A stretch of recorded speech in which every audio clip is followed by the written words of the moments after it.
শুরু করলাম মায়ের পাঠ, মায়ের সরলা পল্লীবালা পর্ব 5। সম্ভবত সেই দিন কি অন্য এক দিন ঠিক মনে নেই, জনৈক সন্তান কর্তৃক আসাম অঞ্চল হইতে প্রেরিত বিরন চালের ভাপে সিদ্ধ ঘি ভাত তৈয়ার করিয়া এনেছিলেন একটি সন্তান। সেই জন্য তিনি অনেক পরিশ্রমে জোগাড় যন্ত্র করেন। ভাপে চাল সিদ্ধ হইয়া ভাত হইবে কিনা ইহা অনেকেরই সন্দেহের বিষয় ছিল, কিন্তু পরে যখন অতি সুন্দর ভাত প্রস্তুত হইল তখন সকলেই বিস্মিত হইয়া অজস্র প্রশংসা করিতে লাগিলেন। মা অত্যন্ত উল্লসিত বালিকার মতো অধীর হইয়া সকলকে ডাকিয়া দেখাইতেছেন বিরন চালের ভাপেই সুসিদ্ধ হয় এবং অতি সুস্বাদু, ওই চালেই খই হয় চমৎকার। মা বলিতেছেন, দেখো ছেলেরা কেমন সুন্দর অন্ন ভাপে তৈরি করেছে, অতি পবিত্র আর্য অন্ন। এই বলিয়া বারংবার প্রশংসা করিয়া সহস্রে ঠাকুরকে ভোগ দিলেন। তাহার পর একটি বাটিতে কিছু লইয়া বলিলেন, 4টি কালীকে দিয়ে আসি, পবিত্র আর্য অন্ন।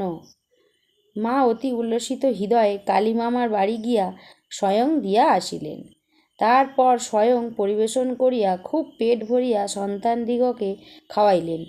রান্নার সময় ছেলেদের নিজেই জিজ্ঞাসা করিয়া ওই অন্ন কিসের সঙ্গে খাইতে ভালো হইবে জানিয়া লইয়া তদনুসারে ভাজা তরকারি ভালোভাবে করাইয়াছিলেন।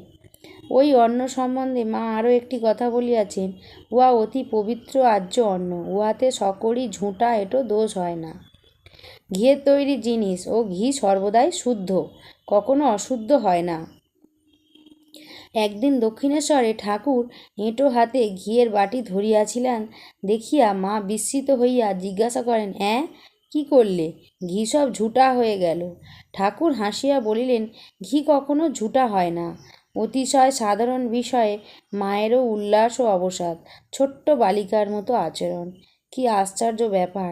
যাহারা দেখিয়াছেন তাহাদের হৃদয়ে গাঁথিয়া রহিয়াছে। একদিন কোয়ালপাড়া আশ্রমে পটলের চাষ ছিল এবং ভালো পটল জন্মাত। জনৈক সন্তান সেখান হইতে আনিয়া মায়ের বাড়িতে বাগানে কতগুলি পটলের মূল লাগাইয়াছিলেন। মা তখন কলিকাতায় ছিলেন। ওই অঞ্চলে তখন পটলের চাষ ছিল না এবং লোকে উহা খাইতে ভালোবাসিলেও উহা চাষ করা ভয়ের চক্ষে দেখিত। মায়ের বাড়িতে পটল লাগানো লইয়া আলোচনা চলিল। মেয়েরা ভীত হইয়া মাকে জানাইল, পটল লাগানো হইয়াছে, উহা বড়ই অমঙ্গলের কথা, পটল তুলিবে কে? পটল তোলা শব্দের চলতি অর্থ মৃত্যুবরণ করা, সংসার হইতে বিদায় নেওয়া।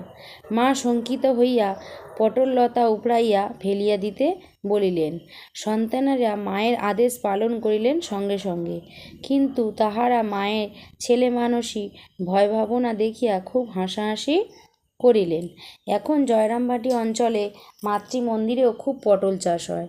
তখন তাহাদের বুঝানো যায় নাই যে পটল তুলিলেই যদি মানুষ মরিয়া যায় তবে বাজারে এত পটল আমদানি হয় কী রূপে? আবার লোকে পটলের জন্য এত লালায়িত হয় কেন?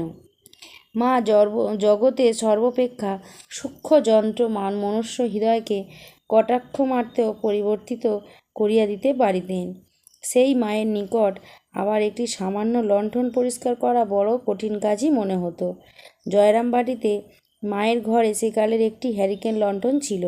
উহার বাইরের তারের বেড় খুলিয়া চিমনি খোলা, পরিষ্কার করা, ছিপি খুলিয়া কেরোসিন ভর্তি করা প্রভৃতি কাজ মায়ের নিকট ভারী মুশকিল ও হাঙ্গামার ব্যাপার বলিয়াই মনে হইত। তাহার প্রাচীন রীতিমতে পিল সুজে তৈলের প্রদীপ আর কেরোসিনের কুম্পি ল্যাম্প অতি সোজা জিনিস, ঠিকঠাক করিয়া রাখিতে কোনো হাঙ্গামা নেই, কিন্তু লণ্ঠন বড়ই কঠিন ব্যাপার।